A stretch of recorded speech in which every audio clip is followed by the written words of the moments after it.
Did you know that German once came within a single vote of becoming the official language of the United States? Or so the story goes. It's a tale that's been repeated for centuries, fascinating, dramatic, and utterly false. But why does this myth exist, and what does it reveal about the power of storytelling in history? Let's go back to the late 18th century. The United States is a young nation, teeming with immigrants from all over Europe. Among them are thousands of Germans, eager to preserve their language and culture in a new land. The story says that in 1794, a proposal reached Congress: make German the official language of the United States. The vote was tight, so tight it came down to one man, Frederick Muhlenberg, the Speaker of the House. Muhlenberg, himself of German descent, supposedly cast the deciding vote against the proposal, saying, "The faster the Germans become Americans, the better it will be." And so, by a single vote, English became the dominant language of the United States. It's an incredible story. But as we're about to find out, history doesn't always align with the tales we tell. To uncover the truth, we need to separate the facts from the fiction. Here's what really happened. In 1794, a group of German-speaking immigrants in Pennsylvania submitted a petition to Congress. Their request? To have certain federal laws translated into German. This wasn't about replacing English or declaring an official language. It was about accessibility for those who didn't speak English fluently. The petition sparked a brief debate in Congress, which at the time was grappling with how to unify a linguistically and culturally diverse population. While some lawmakers sympathized with the German-speaking community, others believed that the use of multiple languages in government would hinder national unity. Ultimately, Congress decided against the petition, opting to conduct all federal business exclusively in English. This wasn't a formal vote on an official language, nor was it particularly controversial in the grand scheme of American politics at the time. But where did Frederick Muhlenberg fit into all of this?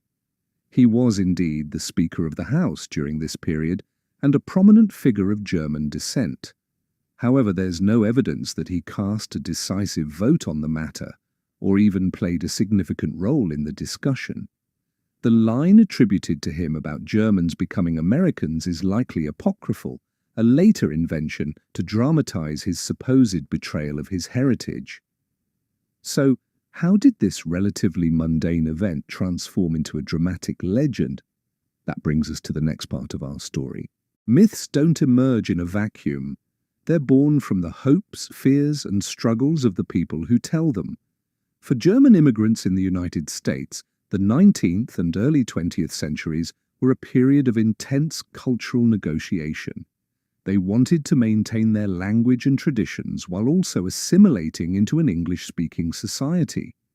The myth of a narrowly avoided German America may have been a way to dramatize their cultural identity and struggles. This myth also highlights the central role of language in shaping national identity. Language isn't just about communication, it's about power, belonging, and unity. The idea of German nearly becoming the official language challenges the assumption that English was always the natural choice, prompting us to think about how history could have unfolded differently. The endurance of this story also speaks to our love of what-ifs. What if German had become the dominant language? How would that have changed America's cultural landscape? Even though these questions are based on a false premise, they spark our imagination and curiosity about the road not taken. Finally, this story is a cautionary tale about how history is remembered. Myths like this can persist for generations, shaping our understanding of the past in ways that aren't always accurate. But even when they're false, they reveal truths about the people who believe them. So, while German never came close to replacing English as America's language, the myth itself is a valuable piece of history. It reminds us that history isn't just a collection of facts. It's the stories we tell about those facts and what they mean to us. As we've seen today, even myths can hold a grain of truth, not in their details, but in their ability to reveal the hopes, fears, and struggles of the past. What other myths might we still believe?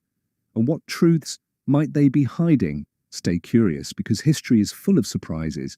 Thank you for watching. If you enjoyed this journey through history, please like, comment, and subscribe to Pearls of Time for more captivating stories from the past.